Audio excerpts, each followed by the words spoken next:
Hi hello welcome to our channel. ఈ కథ మన ఇతిహాసమైన మహాభారతంలో జరిగింది. ఇది మహాభారతానికి చెందిన అత్యంత అద్భుతమైన అక్షయపాత్ర కథ. అక్షయపాత్ర అంటే అక్షరాల తరగని పాత్ర అనేది హిందూ ఇతిహాసం మహాభారతంలో కనిపించే ఒక పురాణ రాగి పాత్ర. ఇది సూర్యుడు యుధిష్ఠిరుని తపస్సుకు మెచ్చి ఇచ్చిన దైవిక పాత్ర. ఇది ప్రతిరోజు పాండవులకు తరగని ఆహారాన్ని అందించింది. ఇది ఇప్పటికీ శక్తివంతమైన ఒక ఆధ్యాత్మిక చిహ్నం. దీని గురించి ఈ వీడియోలో తెలుసుకుందాం. ఇది ఎందుకు సూర్యుడు ధర్మరాజుకి ఇచ్చాడు, అది వారికి ఏ విధంగా ఉపయోగపడింది, ఇంకా ఆ అక్షయపాత్ర ఎక్కడుంది, ఇంతకీ ఆ అక్షయపాత్ర ఆ తర్వాత ఏమైంది, ఇప్పటికీ ఉందా, ఉంటే ఎక్కడుంది, ఉడిపి మఠంలో అక్షయపాత్ర ఉందన్న ప్రచారంలో వాస్తవం ఎంత, ఉడిపి మఠంలో ఉందని చెబుతున్న అక్షయపాత్ర పాండవులకు సూర్యుడు ప్రసాదించిందేనా అనే విషయాలు తెలుసుకోవాలంటే ఈ వీడియోని స్కిప్ చేయకుండా చూడండి.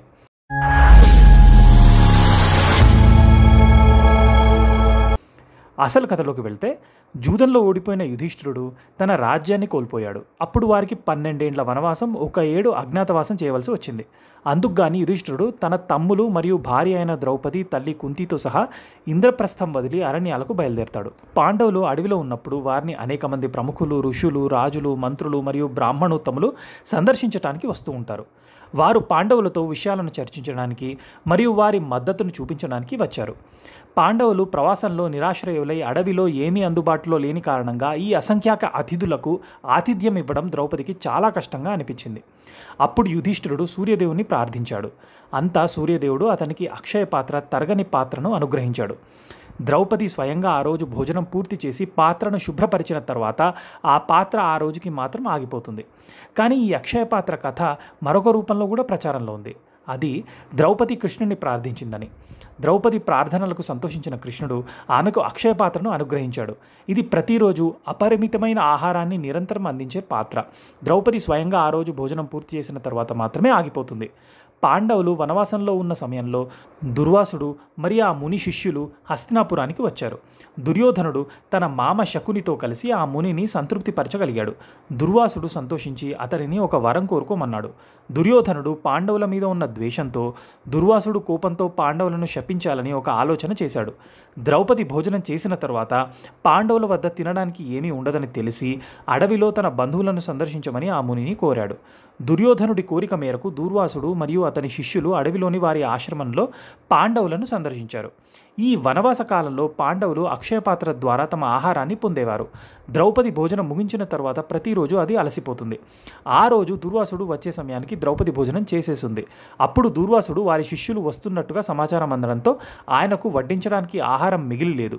మరి అలాంటి గౌరవనీయులైన మునికి అతిథి మర్యాదలు చేయుటకు గాను అక్కడ ఆహారం లేదు.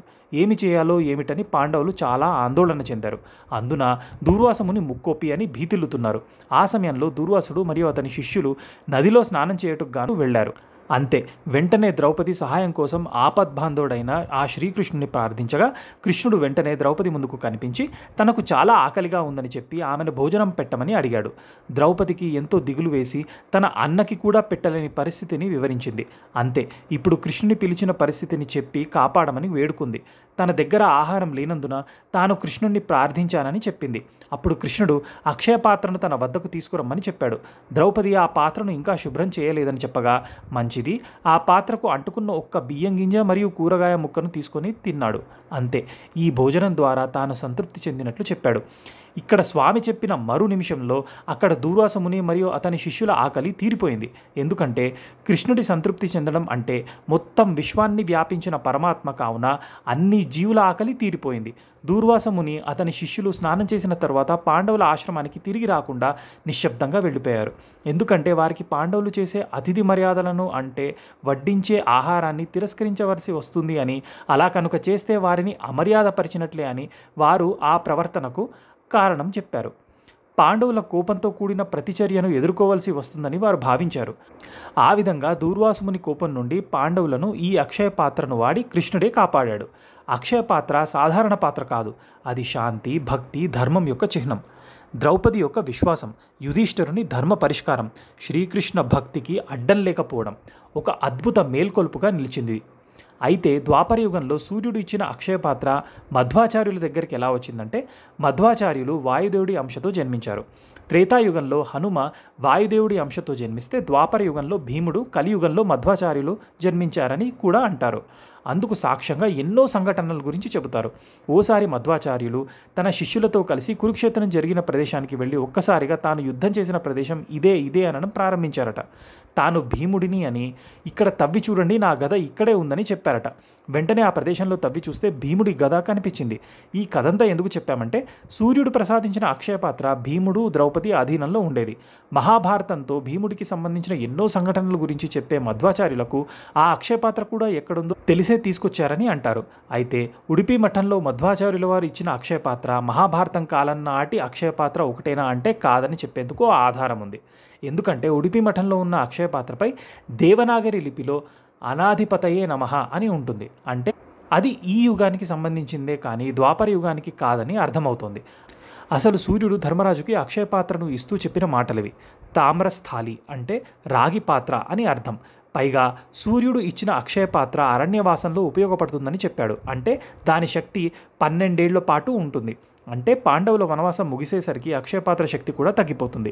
పైగా పాండవుల దగ్గరున్నది రాగి పాత్ర, ఉడిపిలో ప్రస్తుతం ఉన్నది చెక్కతో తయారు చేసింది. అంటే అది ఇది ఒకటే కాదు. అక్షయపాత్ర అంటే ఒకటే ఉంటుంది కానీ యుగానికి ఒకటి ఉంటుందా అనే సందేహం రావచ్చు. అయితే అక్షయపాత్ర అనేది ఓ పాత్ర కాదు, అదో శక్తి. ఏ గిన్నెకైనా అక్షయం అయిన శక్తి ఉంటే దానిని అక్షయపాత్ర అని అంటారు. దైవభక్తిలో ఉండే మహనీయులు ఎవరైనా కానీ తమ తపోశక్తితో దీనిని సృష్టించవచ్చు. అలా మధ్వాచార్యులు కూడా మహనీయులు కాబట్టి అలాంటి పాత్ర సృష్టించి ఉడిపిలో శ్రీకృష్ణుడిని ప్రతిష్ఠించినప్పుడు ఇచ్చి ఉండవచ్చు. 800 సంవత్సరాల క్రితం మధ్వాచార్యుల వారు ఏ ఉద్దేశంతో ఇచ్చారో అది నెరవేరిందనే చెప్పాలి. ఎందుకంటే ఇక్కడ ఇప్పటికీ నిరంతరం అన్నదానం జరుగుతూనే ఉంటుంది. నిత్యం మఠంలో ఉండే అక్షయ పాత్రలో ధాన్యం నింపి పూజ చేస్తారు. అనంతరం దానిపై ఉన్న గరిటె తీసుకొచ్చి చేసిన వంటపై తాకిస్తారు. 100 ఏళ్లుగా ఇప్పటికీ ఏ ఒక్కరోజు కూడా అక్కడకు వచ్చిన భక్తులకు భోజనం సరిపోవడం లేదనే మాటే లేదు. ఇదంతా అక్షయ మహిమే అంటారు. మీకు ఈ కథ నచ్చితే లైక్ చేయండి, షేర్ చేయండి, ఇంకా మా ఛానల్ని సబ్స్క్రైబ్ చేయండి. Thank you.